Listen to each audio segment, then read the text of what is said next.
Góðir áhörvendur, velkomnir í 90. þáttinn af Sjónvarpslausum 50. Það er afmælisþáttur, stóramæli, það styttist í 100. 90. Þetta er allt að koma. Herðu, þetta er búið að vera, þetta er búið að vera rísavika, fréttalega séð. Það var reynt að ráða Trump á dögum, Já. Flugvallarævintýri í Hvassahrauni, endanlega dautt eftir að Icelandair svona stígur frá þessari hugmynd og segir þetta vera afskrifað hjá sér. Nú, Hildur Sverrisdóttir, þingflokksformaður Sjálfstæðisflokksins, hefur farið sett út frá sér heila ritröð til varnar Mannréttindastofnunar VG. Já. Það kom nú óvart að hún myndi verja sumrin í það, en það er Meiri sem VG eru hættir að tala um þetta, er ekki komið gott að minna á það. Já. En þingflokksformaður Sjálfstæðisflokksins heldur áfram. VG sjá að þeir eru búin að ná í gegn þarna framtíðar atvinnumiðlun sinnu fyrir atvinnulausa brottborgara Vinstri grænna. Og þannig að, og svo mætti lengi telja dómurinn yfir Kúrani og fleira, þannig að ef ekki bara vinda okkur í þetta, ef ekki að byrja á Mannréttindastofnuninni. Það er nú búið að vera, ég verð með grein í Morgunblaðinu í fyrramálið í Laugardalsmogganum. Við sittum núna á föstudags eftir middegi undir kvöldmatt. Já, afsakið það hlustendur. Já, það varð smá dráttur. En það er nú svona fyrirgefst vonandi í júlí. En ég verð með svargrein til Hildar vinkonu minnar í Morgunblaðinu í fyrramálið. Nú erum búin að svara þér og mér held ég tvisvar og eins og ef maður væri 6 ára þá myndi maður segja, sko, hún byrjaði. Já. Hvernig endar þetta kannski með einhverjum sjónvarpsþætti þar sem að þið hittist vikulega til að ræða Mannréttindastofnun VG? Það gæti endað þannig. En sko, þetta var svo skrítið nálgun hjá Hildi að svona reyna að tengja þetta þrotamál sem þessi stofnun þessarar framtíðar atvinnumiðlunar Vinstri grænna við það að við höfum í raun samþykkt stofnun þessarar standsetningu þessarar nýju stofnunar 2019 með því að ég greiddi atkvæði með þingsályktunum lögfestingu mannréttindasáttmálans sem ég verð nú að viðurkenna að ég hefði nú meiri efasemdir að gera í dag, sko, bara í því ljósi að þetta eru náttúrulega miklu leyti markmiðs ákvæði sem þarna eru og lögfesting slíkra ákvæða ekki til þess fallin að gera svona lög og reglur skýrari og ég fór nú kannski sérstaklega að huga þessu sjálfur þegar maður sá þvæluna í kringum lögfestingu loftslagsmarkmiða. Þannig að ég er nú ekki viss að ég myndi greiða atkvæði með svona mál í dag en ég greiddi atkvæði með þessu 2019, ekki þú. Og en þetta er alveg svona hefð hjá þeim, virðist vera, að allt sem þeir gera af sér það fyrst var, sko, okkur að kenna því við hefum ekki komið í veg fyrir að þeir gerða en nú eru þeir farnir að færa sig upp á skaftið og eigið að halda því fram að við höfum fundið upp á öllu sem að þeir gera af sér. Það með talið Mannréttindastofnun VG sem er náttúrulega alveg kostulegt en tengingarnar eru býsna skrautlegar hjá þeim oft á tíðum. Ég held að sé nú kannski að einhverju leyti Björn Bjarnason sem er að hvetja til dáða í þessu en enginn er skrautlegir í tengingum en hann. Maður sér hann fyrir sér svona í kjallara sem hann er búin að þekja vegginn með myndum og sjá þessu hér hvernig Sigmundur var í Sameinuðu þjóðunum árið 2015 og þessi rauði þráður sem tengist svo hér til Íslands, sjáu þessa frétt, þarna er verið að samþykkja útlendingalögin en Björn sem þess fann upp á því svona til þess að bæta gráu ofan á svart eða svörtu ofan á svart að halda því fram að ég var í guðfaðir útlendingalagana. Já, það var einhverjum óskiljanlegum tengingum. Eini maður sem var sko að reyna að hafa heimil á þeim með þetta sjálfstæðismönnum. Þarna kom svona nýgerð af hnyttni frá Birni Bjarnasyni. Þetta var skrautlegt að ná þessari tengingu og það þarf dálítið að rauðum tvinna og teknibólum til að tengja þetta saman. En Hildur hefur reynt að halda því fram að þetta sé nú í raun allt saman samþykkt af okkur á grundvelli þessara þingsályktunar Ágústs Ólafs árið 2019 og það er nú svona skemmtilegt að í þessari þingsályktun þá var nú líka að því að hún vísar til þess í greinargerð sé þessi Mannréttindastofnun nefnd bara furðulegt teik, en látum það nú liggja milli hluta með bara að lesa Já, það er greinarnar nefnd sko mannréttindastofnun og við erum með nokkrar já, það er Mannréttindaskrifstofu Íslands og fleira. 5 eða 6 og hvaðina sko. Já. En í greinargerðinni líka sko nefnt að mikilvægi þess að styðja og klára þingsályktuna tillögu Þórhildar Sunnu Ævarsdóttur sjálfræðislög ef mann rétt. Ég er ekki viss að sjálfstæðismenn lítið svo á þeir séu þar með búin að hengja sig á þann snaga. Nei. Og svo væri náttúrulega skemmtilegt ef einhver fjölmiðlungurinn spyrði þingmenn Pírata, Viðreisnar og Samfylkingar til dæmis hvort að það sé enn afstæða þeirra að kynin séu 2 sem að kemur einmitt fram í greinargerðinni.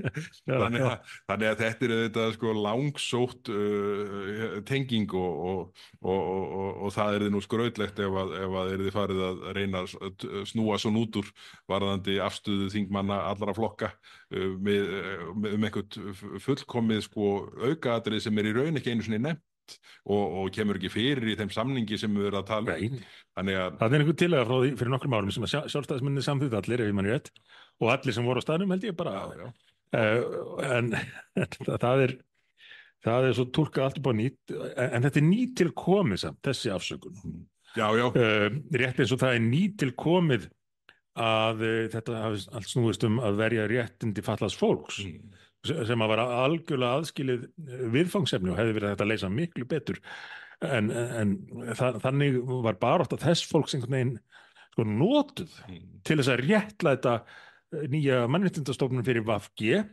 sem að var upphaflega kynnt til sögunar sem liður í því þeir átt að setja alla á hatursnámskeiðin og kenna fólki að tjá sig og hugsa og allt það.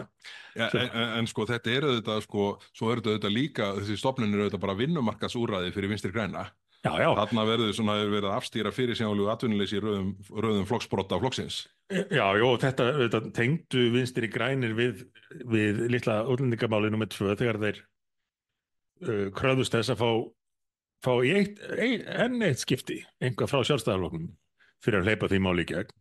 Einu sinni enn, 5. skipti held ég að það verið og þá var það þetta og með því þá þetta skapaði fjöldastarfa fyrir sitt fólk sem að verður kannski ekki allt hérna á störfum fyrir þingflokkin eða ráðuneyti eða annað eftir næstu kosningar, hugsanlega. Gæti minnka þingflokku VG, en á móti fáðu herdeild. Fáðu herdeild hana á launum frá skattgreiðendum við það kom í veg fyrir að fleiri svona leiðréttingar á útlendingalögunum færi í gegn. Nákvæmlega. Rétt ímyndaði hvernig það verður.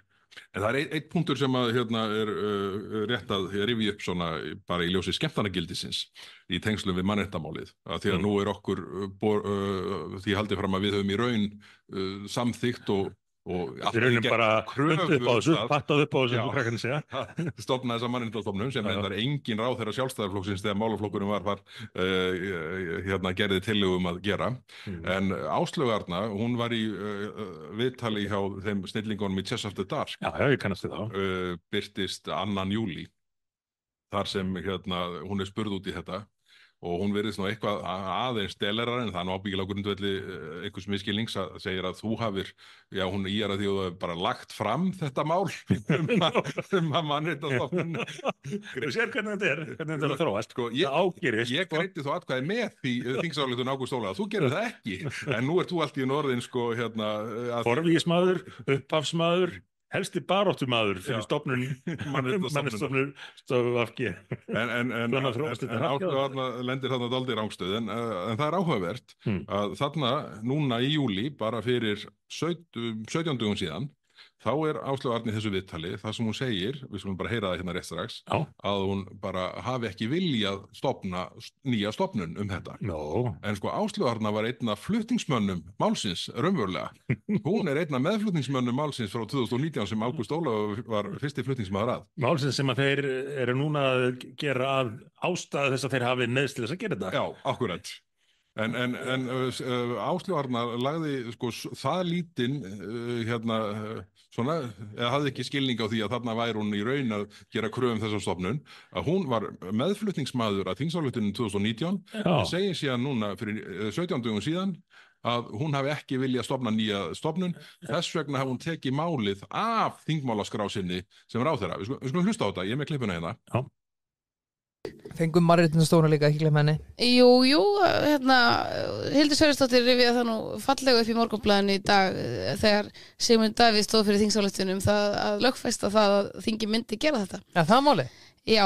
Þið með kynna ykkur þá sögu en ég sem dómsmálaráðherra reyndi að þegar mannréttindin voru ennþá þar þá tók ég þetta af þingmálaskránni sem þetta var á því ég kem þar inn af því að ég vildi ekki búið til nýja stofnun. Þannig að þú ert að móti mannréttindum.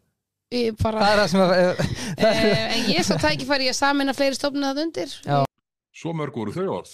Þetta nú held ég að bæði ég og hlustendur séum alveg hættir að skilja nátt skapaðan hlut. Þarna hún að vísa í það að Hildur hafi sagt eða bent á, svo skemmtilega eða hvernig sem hún orða, að ég hefði í rauninni fundið upp á þessu máli sem þú kaust ekki einu snum, greiddir ekki atkvæði sem ég flutt ekki kaust ekki kom hvergi nærri en ég hef fundið upp á því en hún var sjálf meðflutningsmaður á málinu og var síðan hafnaði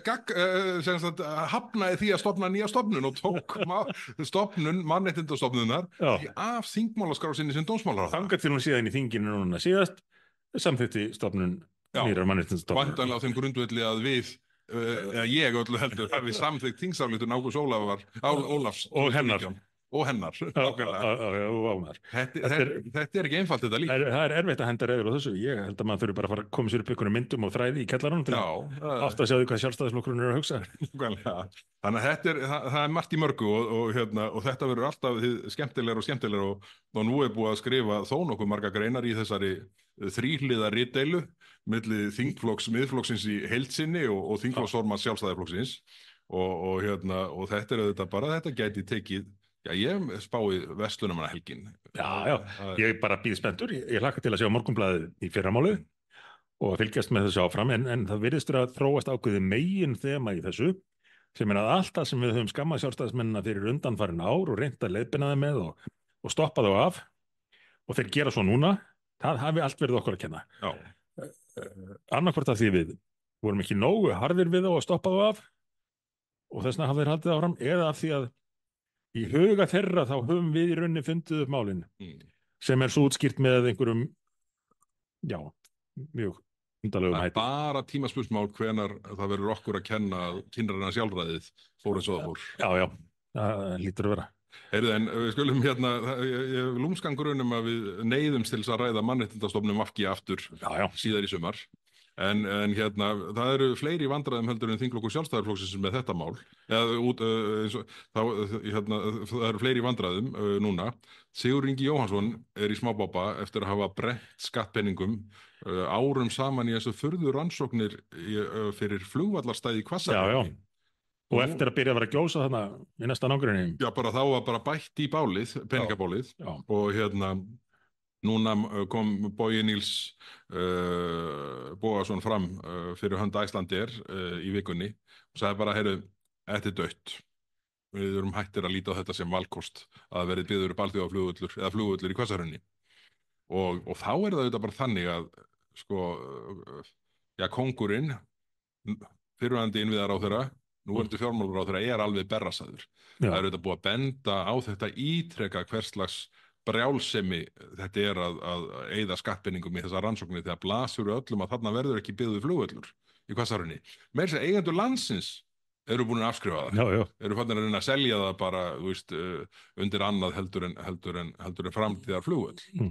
Þannig að enn högtir ríkisstjórnin áfram með Sigurður Inga í fararbroddi að klára þetta. Og ég skora nú bara á Svandísi Svavarsdóttur að setja tappa í þetta núna og segja mönnum bara íti á print varandi það sem komið og hendi þessu síðan í glattkistuna. Þetta er litla skerjafyrði sem að hann sagðist að það var miklu efasemdir á sama, ég held að það verið sama dag og við vildum bara ræsa vinnuvélarna til að byrja að moka þarna. Í samráði við ráðuneytið hans. Ég held að okkur hefði tekist að vekja Sigurð Inga varandi flugvöllin og hann talaði þannig í einum 2-3 ræðum í þinginu og einhverju viðtali sem ég mann eftir að hann fór í þar sem maður hugsa bara þetta náttúrulega greinilega stíga inn í þetta og reyna að tryggja það að Dagur B. Eggertsson og Kó ná ekki svona tæknilegu rothuggi á flugvöllin með þessari byggði í nýju Skerjafirði sem er svo nálægt brautinni og svo há og ég held að það sé þannig í skipulagsskilmálunum að það megi ekki vera opnanlegt fag Já, já, á húskliðinni sem snýra flugvöllin. akkurat. En hafði í huga að þetta var bara sko viðbrögð svar við þér þegar þú varst að gaggrina þetta. Svo er hann farið beint upp í ráðuneyti og gert þær öfugt. Já, já. Það er það sem virðist vera en núna er sem sagt maður þarf nú eiginlega bara að taka snúning á því fyrir næsta þátt hvernig mál standa því að reglan hefur verið svo að mest er gert yfir hásumarið í varandi skipulagsmál og ákvarðanir er snúað flugvöllinum sem eru til ógagns fyrir flugvöllin á meðan allir er í fríi og taka ekki eftir þessu. Kemur ekki óvart. Talandi slíkt málu, kannski við höfum náttúrulega eftir að taka upp sérþáttinn varandi það að 150 atriði gulla í umhverfis loftslagsmálunum. Já. Þau eru með umsagnarfrest til 18. ágúst en er í umsagnarferlinum í gegnum júlímánuð sem það eru mjög fáir sem liggi við þessum 260 blaðsíðum í júlí. Já, réttu því. En þetta verður áhugavert að sjá hver viðbrögðin verða. Þau voru reynda fyrirsjáanleg frá borgarapparatinu, formaður skipulagsráðs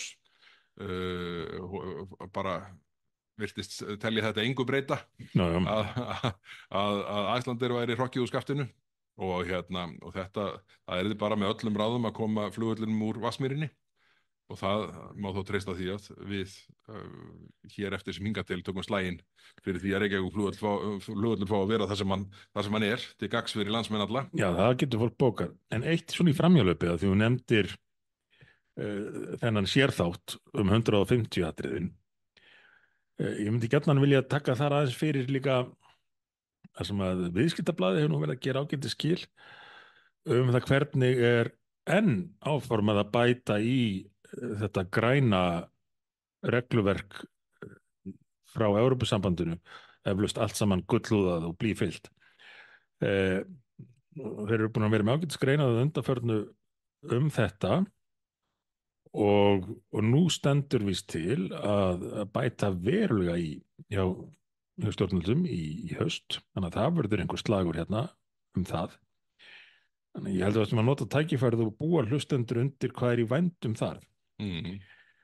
Þegar þetta taxonomy eða hvað það nú heitir var samþykkt þá voru við einir að reyna að vara við því og nánast hrópandi greitum einir atkvæða móti því. Já, af því að þar lá fyrir strax og áður en að málið rak á fjörur íslenskra stjórnvalda þá lá fyrir hversu brjálæðislegar hugmyndir þetta væru og úr takti við allan raunveruleika, alla heilbrigða skynsemi. Það er mikil skortur á almennri skynsemi nú til dags. Þetta lá fyrir, þetta bentum við á, vorum einir að vera á móti og nú er verið að draga það fram hér að einu sinni sem oftar þá er þetta bara verið upp af því sem koma skal og við getum átt vona því að ríkisstjórnin haldi áfram að bæta í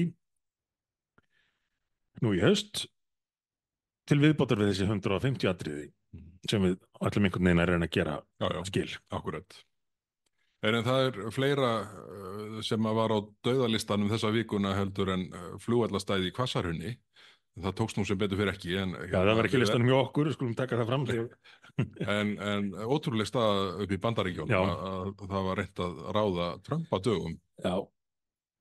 Og það þarf ekki að rekja þessa sögu alla fyrir hlustundum þeirra að sé þetta í fjölmiðlum en alveg ótrúleg atburðarás og myndirnar í tengslum við þetta og svo voru þeir að klára í gær held ég landsþingi sitt republikanar við í nótt að íslenskum tíma með 90 mínútna ræðu Trump.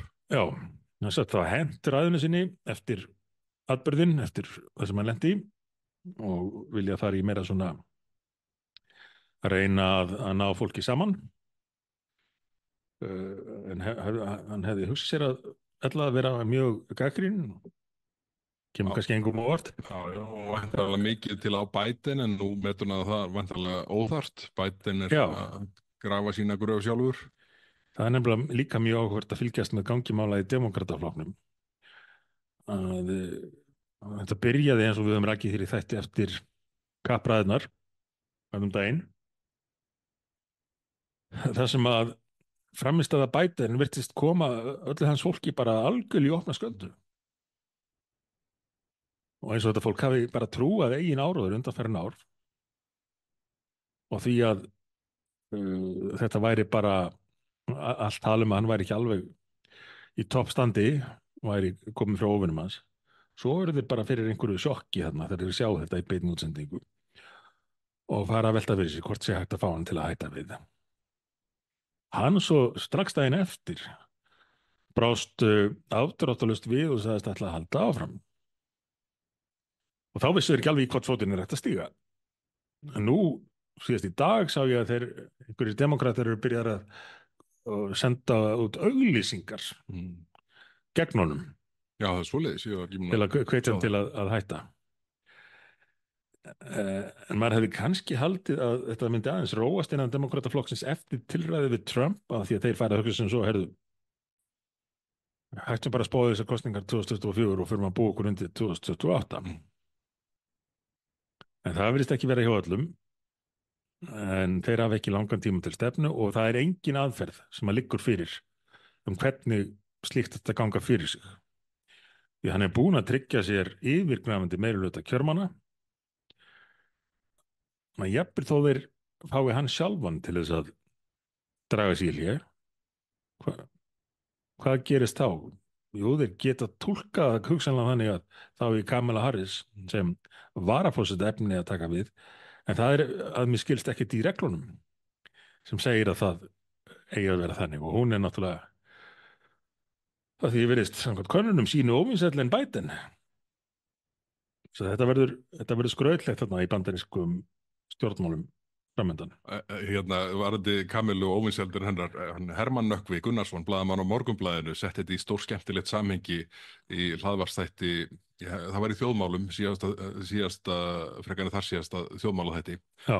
Þá sagði hann að Kamala Harris hefði afrekað það að vera óvinsælli heldur en Dick Cheney skömmu eftir hann hafði skotið mann í andlitið. Já, ég heyrði þetta. Það segir sína sögu. Það segir sína sögu.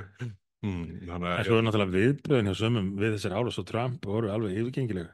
Jafnvel hér á Íslandi, fólk við Háskóla Íslands. Já, alveg óskiljanlegt og segir nú kannski einhverju marki hverslags ástand er sumstaðar í menntastofnunum landsins. Já.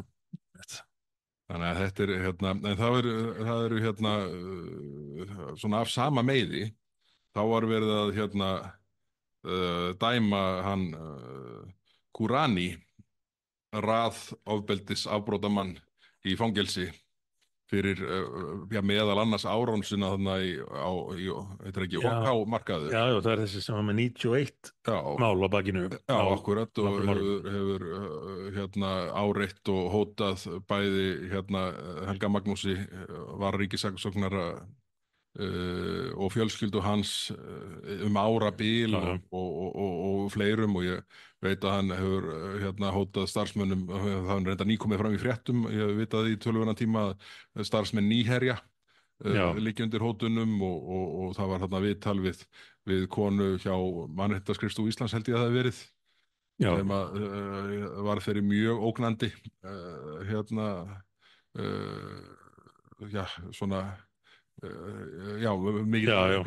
mikla ógn af framgöngu hans og við erum auðvitað á alveg rosalegum staði ef við finnum okkur á þeim stað að hérna er einhver einstaklingur sem að fær alþjóðlega vernd fyrir núna, ef mann rétt 6 árum síðan brýtur af sér skjalafalls, þannig að það fellur ekki undir þessi svona alvarlegu afbrót sem að myndu setja högt í ferlið en brýtur af sér áður en hann fær verndina og þetta er auðvitað hlutir sem að verður ekki í lag og við þurfum að forma regluverki þannig að það sé hægt að senda svona eintök til síns heima án þess að lögfræðinga hjörðin geri það sér að féþúi með endalausum talaleikjum hvað það varðar að verja svona menn og veru þeirra hér á landi. Nú er mitt farið að tala þetta dómsmálaráðherrann hefur nefnt það að það þurfi að huga lagabreytingum með þetta og þetta þarf að breyta lögunum. Við erum búin að segja það hérna í 90 þáttum líklega að það þurfi ný útlendingalög sem taki af svona hlutum.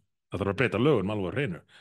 en það hefði ekki átt að þurfa að breyta lögunum til þess að svona menn fengi ekki endurnýjað vernd. Hvernig stendur á því, í fyrsta lagi hann, eins og þú nefnir, fær vernd í upphafi, hæli, eins og það nú jafnan kallað, og alla þá þjónustu sem nú fylgir því, ég tala nú ekki eftir samlöndu móttökuna, sem að tryggir öllum alla þjónustu, jamt, sama hvernig þeir koma, og svo heldur þessi brotaferill áfram og það er bara framlengt. Þetta er algjörlega óþolandi og það sama má auðvitað segja mörg önnur mál. Þú nefndir þarna starfsmenn hjá Frumherja, var það ekki? Jú. Við höfum eitt samskonar sögur. Hann vil fá ökuskírteini, ökuréttindi án þess að taka prófið, ef ég skila rétt. Já. Væntanlega til þess að gerast leigubílstjóri. Við höfum heyrt samskonar sögur til dæmis frá Samgöngustofu og þeim sem hafa verið að vinna með þeim varðandi leigubílaksturinn, nýju reglunar í leigubílakstri, þar sem að menn þekkja svindlið í prófunum allt það, en sumir bara vildi sleppa því öllu og fá bara sitt leyfi og beittu aðferðum sem að fjölmiðlar hafa ekki gert skil sem neinu nemur, og það er einmitt eitt af stóru vandamálunum við þennan málaflokk, að það er ekki fjallað hann í raun og allar þau uppákomur sem verða. Og landsmenn gera sér almennt grein fyrir því að þegar fjallaður einhverja svona þróun í samfélaginu, þá er ekki með því verið að segja að allir útlendingar séu afbrotamenn. Fólk hefur alveg vit til þess að gera sér grein fyrir því að það er ekki það sem að verður að segja ef að fréttamenn og fréttastofur leyfa sér að segja fréttir af því sem er að gerast og þeirri þróun sem er í gangi. Og Helgi Magnús Gunnarsson vararíkissaksóknari, sem að hefur náttúrulega mátt þola, og fjölskylda hans, alveg óforsvaranlegt ástand vegna þessa manns sem þú nefndir í nokkur ár. Hann leyfir sér svo að segja frá því að þetta sé vandamál sem þurfa að taka á með menn sem er að koma úr ákveðnum áttum umfram annað aðra staði, sem hann bara virði ekki nein þeirra gilda sem að hér hafa almennt tíðkast. Akkurat. Og hann tekur sérstaklega fram að hann sé þetta ekkert með því að tala alla, en það sé áberandi þróun sem við höfum tekið eftir, sérstaklega í hópum frá ákveðnum stöðum. Þá er hann bara sakaður fordóma og hann megi ekki segja þetta í þeirri stöðu sem hann er í. Já. Skilaboðin er bara þessi: þeir sem eru í valdastöðum, þeir mega ekki gera sig grein fyrir raunveruleikanum, ástandinu. Þeir þurfa að líta framhjá því og setja kíkin blindaugað. Ég til dæmis hef ekki séð í einum einasta íslenska fjölmiðli í dag eða í gær fréttir frá Leeds. Þú séð það? Ótrúleg staða sem er uppið þar. Sko, lögreglan bara flúði. Það eru óverðir þarna í ákveðnum hverfi sem er í raun ekki lengur breskt hverfi. Eða ennst. Og það er kveikt í bílum og lögreglubílum velt, kveikt í strætisvögnum og allt brjálað. Mér skilst að þetta hafi hafist vegna þess að félagsmála yfirvöld vildu koma einhverjum börnum þannig til aðstoðar sem að hafði að þeirra mati verið farið illa með. Nei, þá bara verður uppreist gegn lögreglunni og sjúkraliðum og öllu, kveikt í út allt. Sáum líka í vikunni hvernig ákveðin hópur fólks fekk bara að leggja undir sér svæði kringum Marble Arch í miðbæ London til þess að halda þar sína trúar athafnir bara út á götu og veifa sínum grænu, svörtu, hvítu fánum yfir bresku minnismerkjum. Þetta er bara vegna þess að stjórnkerfið í Bretlandi er orðið hrætt. Það er orðið hrætt við sannleikann og segja hlutin eins og þeir eru af ótta við ásakanir fordóma og fyrir vikið líka hrætt við að taka á málunum. Já, það er ekki hægt. Og afleiðingin er bara hún er stjórnleysi. Já. En þetta er En það er í öllu falli þannig að hér heima blasir við verkefni sem að við höfum verið að tala og benda á alveg frá byrjun síðasta kjörtímabils í þessum málaflokki og staðan verður bara snúnar og snúnari. Já, já. Og það fer svona hver að vera síðastur að spyrna við fótum og hvað það varðar að reyna að laga kerfið áður en að í algjört óefni verður komið. Já, já. Það er ekki seinna með þetta. Við höfum nefnt til dæmis bara í verslunarmiðstöðunum hérna hvernig ákveðnir hópar eru farnir að ganga fram þar og hrinda fólki. Akkurat. Frá sér, fólk orðið hrætt við að fyrir kringuna, fólk orðið hrætt við að leita til fjölskylduhjálparinnar. Já, já, það... Svo komum við fram í fréttum núna. Já, já, akkurat. Og hvernig á þá að bregðast við? Hvernig á fjölskylduhjálpin að bregðast við því? Mér finnst alveg vanta að þeir sem að eru alltaf fyrsti til þess að kalla rasismi. Útskýr það, hvernig á fjölskylduhjálpin að bregðast við því þegar að menn sem að fara fram með ofsa og ofbeldi eru farin að hræða annað fólk í burtu? Já, já, þeirra spurningar er aldrei spurt. Nei. Herðu, en það er það er eitt svona hliðarnóta sem að skaut í kollin á mér bara í ljósi samtal sem ég átti í gær.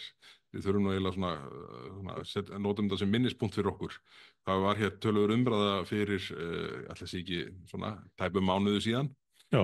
Eftir að Silvía Brím ung kona með barna á leikskólaaldri og fór að svona á Instagram held ég að það verið að segja frá því hversu snúin staða barnafólks væri.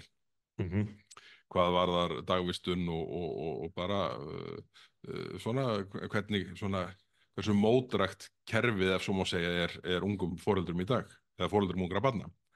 Ég hef verið að ræða þetta eins undan dag og lenti í samtali í gær það sem að eiginlega rifjaðist upp fyrir mér þegar eftir því sem áleið á samtali hversu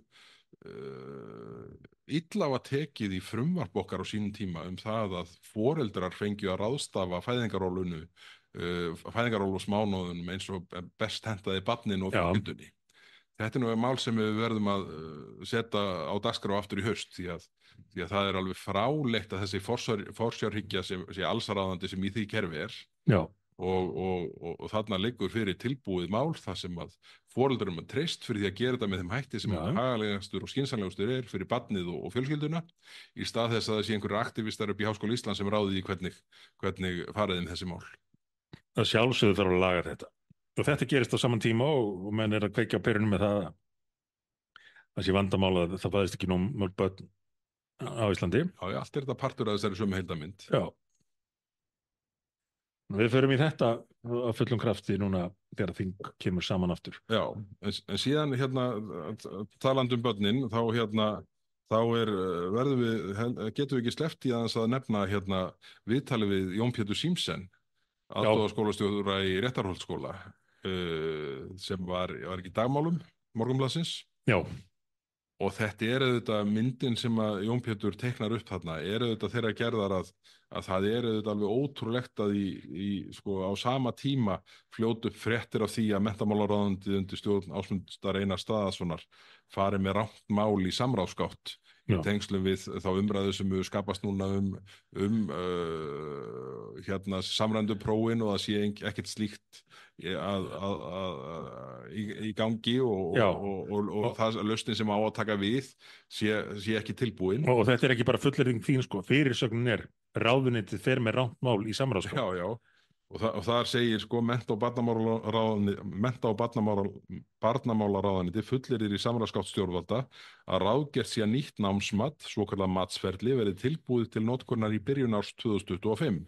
Það er bara eftir hálft ár rúmt. Á sama tíma segir forstjóri miðstöðvar menntunar og skólaþjónustu að hluti matsferilsins verði ekki tilbúið til notkunar fyrr en í fyrsta lagi skólaárið 2026-2027 eða 1,5 ári síðar. Og í fyrsta lagi, ef maður þekkir nú hvernig kerfið vinnur, þá er það örugglega ekki fyrir árið seinna raunhæft. Þannig að hvers vegna gerist þetta? Er eitthvað svona sjálfsblekking bara í gangi eða hugsa ráðherrann þarna og kontóristarnir hans, það tekur enginn eftir þessu. Það er ekki bara það. Segjum bara að þetta verið tilbúið núna eftir hálft ár.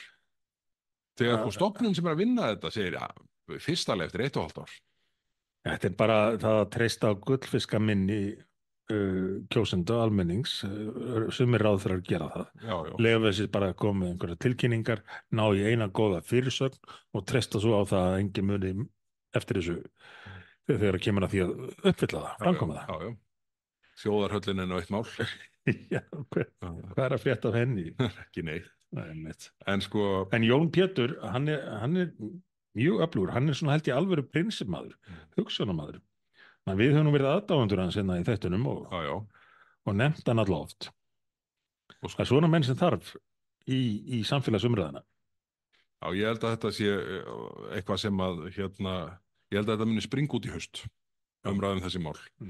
Það er auðvitað ærandi að það séu settir 200 milljarðar í kerfi sem virkar ekki. Og eins og Jón Pétur benti á þarna í þessu laðvarsviðtali. Og það, við verðum að leggja okkar að mörkum til að þetta komist á dagskrá. En síðan er spurning, sko, mér hefur þótt áhugavert að svona, það eru margir stjórnarliðar sem hafa verið að fara í hlaðvörp hér og þar undanfarið og virðast einhvern veginn, sko, vera bara eins og einhverjir álitsgjafar út í bæ, tjási með þeim hætti að það bara svona bendir ekki til þess að þeir séu í sko, stjórnarflokki, að þeir sitji í þingflokki stjórnarflokks á þingi og geti haft áhrif. Nefndarformenn, ráðherrar og svona framámenn í flokkum eru dagana langa einhvern veginn að tjá sig eins og þeir séu bara einhverjir álitsgjafar út í bæ. Ég man ekki eftir þessari svona tilhengingu á svona í fortíðinni. Nei, enda er þetta bara afleiðing af því sem að við höfum dregið fram hér áður að þetta er orðin ríkisstjórn bara hvers fyrir sig. Og það jafntið ráðherrana líklega og þingmennina. Nú talar hver í sína áttina eins og menn sé ekki þáttakendur í neinu heildarverkefni eða sameiginlegu verkefni. Og það er bara vísbending það að allt þetta fólk er búið að gera sig grein fyrir því að þessi ríkisstjórn er lifandi dauð. En ekkert að ég veit svo sem kannski hvenær kosningarnar koma en allir þó bara byrjaðar að vinna að sínu. Og algjörlega óháð því reynda hvernig er greið atkvæði, það er nú merkilega við það. Eins og við höfum aðeins komið inn á, en greið atkvæði með einum hætti og tala svo með allt öðrum hætti. Sem er nú ekki æskilegt í pólitík. Við höfum það, eða lítum á það sem hlutverk okkar að reyna að koma aftur á tengingu þarna á milli, þess sem að menn segja og þess að þeir gera. Það er alltaf farsælast. En eitt af því sem að þetta fólk gerir er að eyða penningum. Og Daði Kristjánsson skrifaði ágætis pistil það í viðskiptamókanum. Já, miðvikudaginn, mjög góð grein. Fyrirsögn var að eyða eins og drukknir sjómenn. Síðast þegar þessi frasi var notaður þá tóku nú ekki allir sjómenn því vel en Daði er hann að vísa í ummæli bandarísks hagfræðings. Já, Stanley Druckenmiller. Já, sem að notaði þetta orðalag. Þetta er svona greinilega gamall frasi þar í landi og hann vísar í þessi orð hans og bendir á og dregur fram og útlistar að þó að vandinn sé mikill í Bandaríkjunum hvað þetta varðar, þá sé hann nú engu minni hér á Íslandi með okkar ríkisstjórn. Nei, og rammar vel inn skuldaaukningu ríkissjóðs og með hvað hætti fjármögnunarkjörin hafa versnað. Já. Þannig að og þetta sé ekki sjálfbært eins og þróunin hefur verið og síðan rammar hann vel inn sko bara hvernig báknið hefur blásið út á liðnum árum og kjörtímabilum. Og þetta er hryggðarmynd sem hann teknar upp hérna í þessum stórgóða pistli sínum sko. Já. Þannig að það er oft gott efni í viðskiptamókanum á miðvikudögum. Akkurat. Og pistlarnir oft afraskoðir. En síðan er spurning sko, mér finnst svona af umræðunni og loksins eru svona hagaðalega farnir að tjá sig, en að sjálfbærni regluverkið og nú við komum aðeins inn á þarna taxonomy reglugerðina í síðasta þætti, sko þetta, nú eru allir að vakna sem verða fyrir þessu og sjá svona óráðsíðuna og í rauninni sóunna á mannafla og peningum sem fer í þetta dellu regluverk. Sko hvað þarf til? Hvernig er þetta sko byrja svona nálgast þessi mál þannig að þeir sem að verða fyrir þessu og þurfa að uppfylla svona dellu regluverk sko fara upp á afturlappirnar fyrr, ekki þegar skaðinn er skeður. Já, þetta er ákveðin spurning hjá þér og svo lýsandi fyrir svo margt þessi dagurinn og þessi árin að menn verða algjörlega brjálaðir þegar að skaðinn er skeður og raunverulega áhrif eru komin í ljós. En það getur reynst mjög erfitt að vekja athygli á því sem að stefnir í.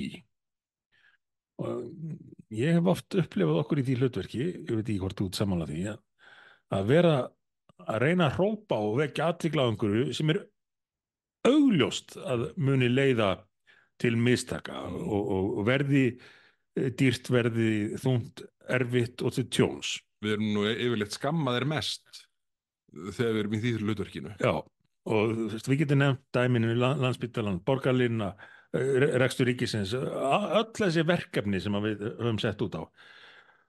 Þá erum við skammaðir, alltaf á grunni yfirborðsmennskunar. Ertu á móti því að efla heilbrigðisþjónustu í landinu? Ertu á móti því að bæta almenningssamgöngur? Ertu á móti því að bæta mannréttindi og allt þetta? Já, já. Alltaf talað út frá yfirborðinu og þá kannski er ekkert margir sem að hætta sér í umræðina, en svo þegar raunverulega áhrifin fara að koma í ljós þá verða menn brjálaðir og sagða hvernig gat þetta gerst? Já, já. Hvernig var hægt að taka svona vitlausar ákvarðanir? Og við sjáum þetta meðal annars í þessu Evrópubixi öllu og þessu græna regluverki sem við munum, eins og við gátum máðan gera sérstök skil í sérstökum þætti. En þetta á eftir að hafa gífurlega áhrif á velmegun í landinu til eins verra ef framheldur sem horfir. Já, já. Þetta er svona fjárhagslegu sjálfskaði alltumlíkjandi. Þetta mun hafa nánast engin jákvæð áhrif. Þetta getur einhvað dottið inn jákvætt, en heildaráhrifin verða mjög skaðleg fyrir samfélagið og það að allt leggist á eitt. Bara til að nefna eitt dæmi til að útskýra hvað ég á við með því, að á sama tíma og menn hafi ekki stjórn á landamærunum og hingað flest fólk í meira mæli en til annarra landa til að nýta kosti íslenska velferðarkerfisins, að þá sé stöðugt verið að gera erfiðar og erfiðar að reka það velferðarkerfi vel. Og það sé verið að gera það erfiðar og erfiðar að búa til verðmæti sem þurfa að standa undir því. Og þannig leggst allt á eitt og minnir okkur á að við þurfum aftur að fara að snúa okkur á stjórnmálum sem snúast innihald og raunveruleg áhrif þeirra ákvarðana sem eru teknar. Þetta er við skulum enda á smá nöldurhorni að því þú talar innihald, þetta er svona framhaldsnöldurhorna af gömlu máli sem að ég ræddi fyrir þó nokkur síðan. Nú er ég búin að grilla mikið undanfarna dag og vikur, stundum. Í gær til dæmis stóð ég út í rigningunni. Ég myndi bara að segja að það er ekki beinleist búið að vera veðri í það er á suðvesturhorninu. Þetta er keyrt áfram af aga og þrjósku þetta grillsumar. En besta veðrið er alltaf í norðausturkjördæmi. Já, það hefur nú reynst raunin núna. En á hverju er ekki ennþá búið að laga það, að koma því til betri vegar, að hornin, það sem stendur opnist hér. Ætlar að byrja að tala um þetta aftur? Já, ég bráða ærðist í gær seinast út af þessu. Það sem ég var með mína fíngerðu hendur að reyna að ná þessu í sundur og endaði þetta á því að bráða ærast og rjúka inn og sækja skæri til að klippa þetta í sundur. Bara kæru matvælaframleiðendur, finnið út úr þessu. Þetta getur ekki þessa frábæra matvöru sem þið framleiðið leysi þetta, þá verður allavega ég glaðari. Skal viðurkenna það að þetta er rétt hjá þér, en ég ætla alveg að sleppa því að setja þetta í samhengi við tapana. Þá veit ég að þú og plaströrinn. Og plaströrinn. Kæru áhorfendur, við ætlum ekki að hleypa okkur í vont Þegar gat. þetta allt leggst á eitt í grillveslu heima á þér, þá myndi ég ekki vilja vera nálættir. Nei, þetta getur endað illa. Herriði, kæra áhundur, þetta búið að vera gott í dag. Við verðum hér aftur að viku liðinni, raunar 60 liðnum, að því að við erum degja á eftir áætlun núna. En það getur nú eitt og annað gerst í júli, þannig að við skömmumst okkur ekki mikið fyrir það. En kæru áhundur, ég vona að þið hafið haft gaman af að hlusta í dag og heyrust að viku liðinni og við þökkum fyrir okkur og segjum bless. Takk fyrir, bless.